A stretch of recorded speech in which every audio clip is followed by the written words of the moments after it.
Bonjour, heureux de vous accueillir à la bibliothèque de l'Alcazar, plus précisément au rez-de-chaussée, où je déambule au cœur de l'exposition Voyage en terre andine.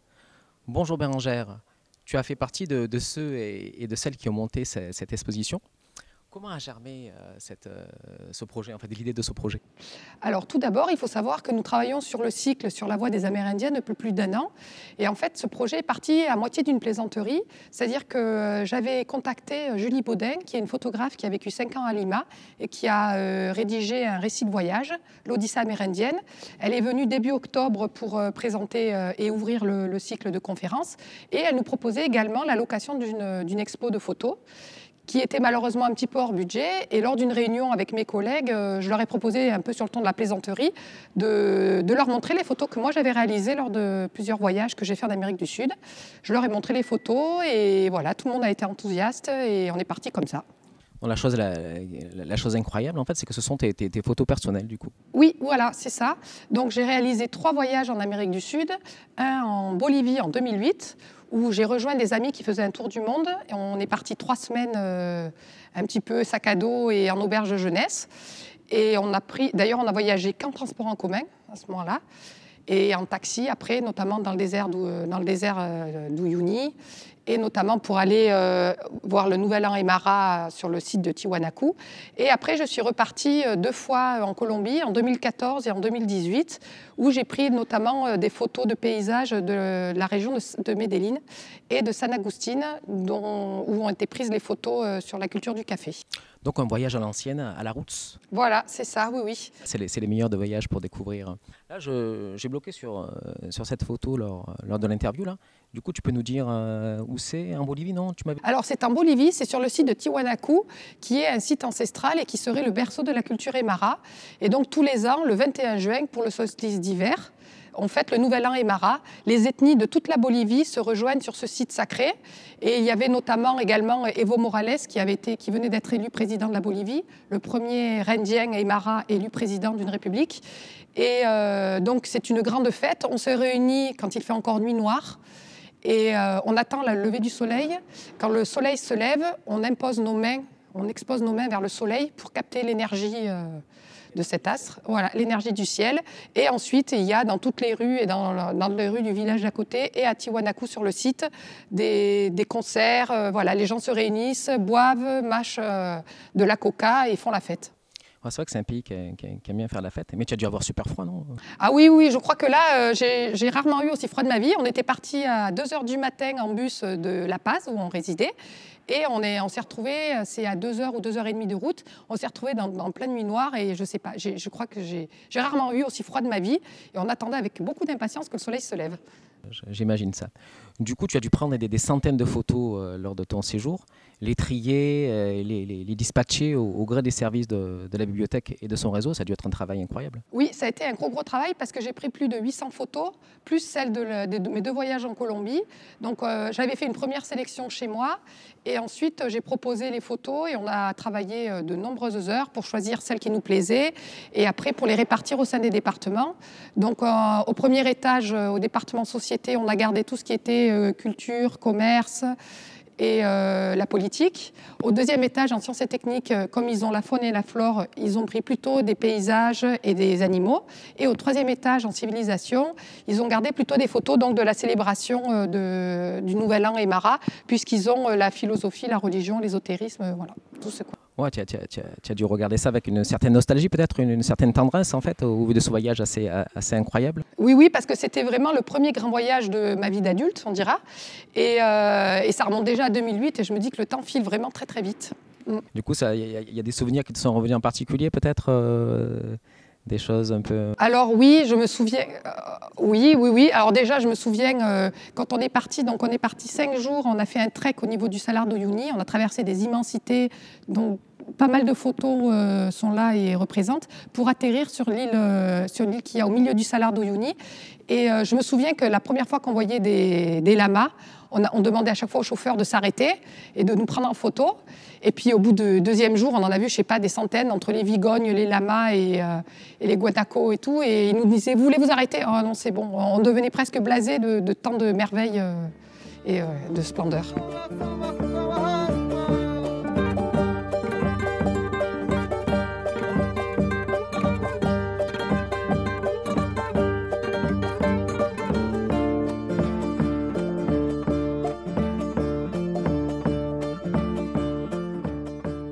Oui, donc lors de mes flâneries, lorsque j'ai regardé l'exposition, je me suis arrêté sur ce panneau en particulier. Donc c'est des marchés. Tu peux nous en dire un peu plus sur... Alors, ce sont des photos qui ont été prises à Sucre, qui est la capitale, on va dire, culturelle et coloniale de la Bolivie, puisqu'elle est peuplée moins par des Amérindiens, mais plus par des colons, des descendants de colons européens. Et donc, c'est une région très maraîchère. Donc, il y avait des couleurs magnifiques de marché. Et notamment, on voit là, sur ces photos-là, les oranges qu'elles vendaient à même la rue, les femmes amérindiennes. Et il faut savoir aussi que la Bolivie, c'est le pays de la pomme de terre. Donc on en voit un peu là le bord, mais il y a surtout les deux photos sur le panneau derrière. La Bolivie, donc la pomme de terre, c'est un plat et c'est un légume d'Amérique du Sud. Et en Bolivie, alors de mémoire, je crois qu'il y a plus de 800 espèces différentes de pommes de terre. Carrément, ouais, c'est assez impressionnant. Il y a du café aussi, non? Il n'y a pas le café aussi? Alors le café, c'est plus en Colombie. Il y a également des photos derrière de la culture du café en Colombie, dans la région de San Agustín notamment. Et on a choisi d'intégrer ces photos où pourtant il n'y a pas forcément d'Amérindiens, ces photos de la culture du café, parce que le café, donc, c'est voilà, une facette aussi de l'imaginaire qu'on a des Amérindiens, mais c'est surtout que la culture du café se fait sur à la fin de la cordillère des Andes, la cordillère orientale et centrale, qui traverse donc, qui est l'épine dorsale du continent sud-américain.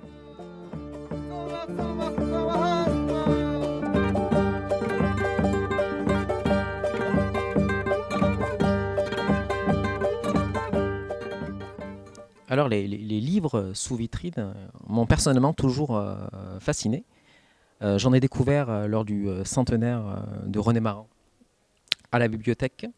Et je me dis, mais je trouve ça assez fabuleux. Tu sais de leur datation, de quelle date Oui, alors on a fait une sélection de ces ouvrages tirés des fonds rares et précieux, en collaboration avec nos collègues qui s'occupent du département. Donc en fait, on a choisi cet ouvrage-là, qui est un atlas ou un recueil de cartes géographiques. Et on a choisi cette page-là spécifiquement. C'est le Pérou dans l'Amérique méridionale.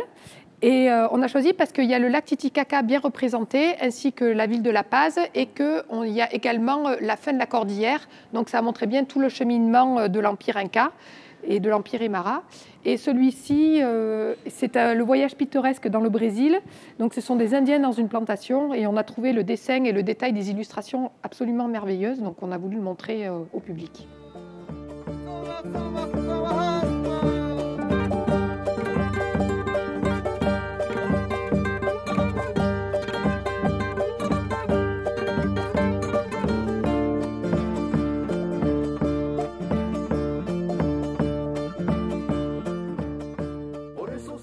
Avec un tel voyage où tu as dû faire des centaines de photos, ça doit être difficile d'avoir une photo un peu chouchou, une photo un peu coup de cœur.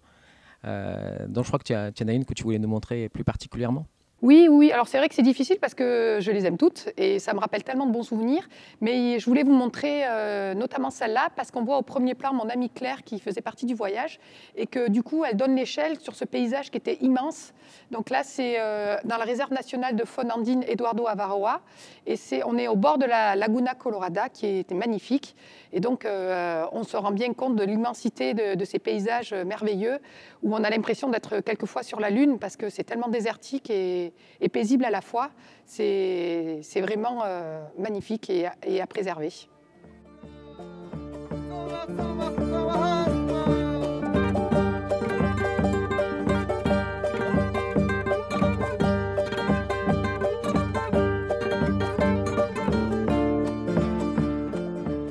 Dont l'exposition finit sur ces photos, sur ces visages en fait.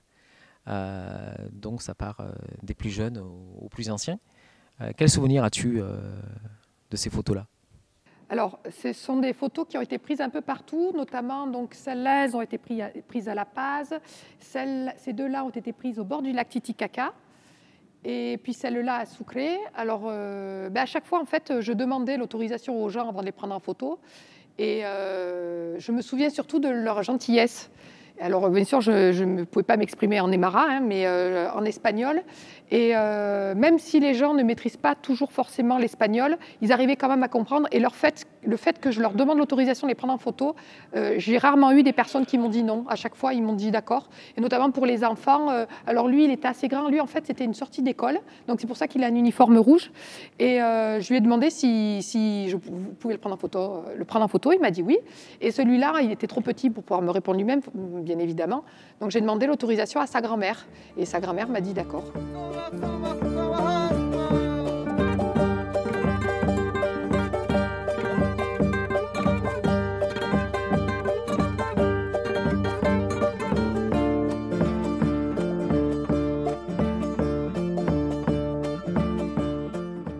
Alors cette exposition connaît un franc succès, à ce que j'ai pu voir sur le livre d'or qui est ici.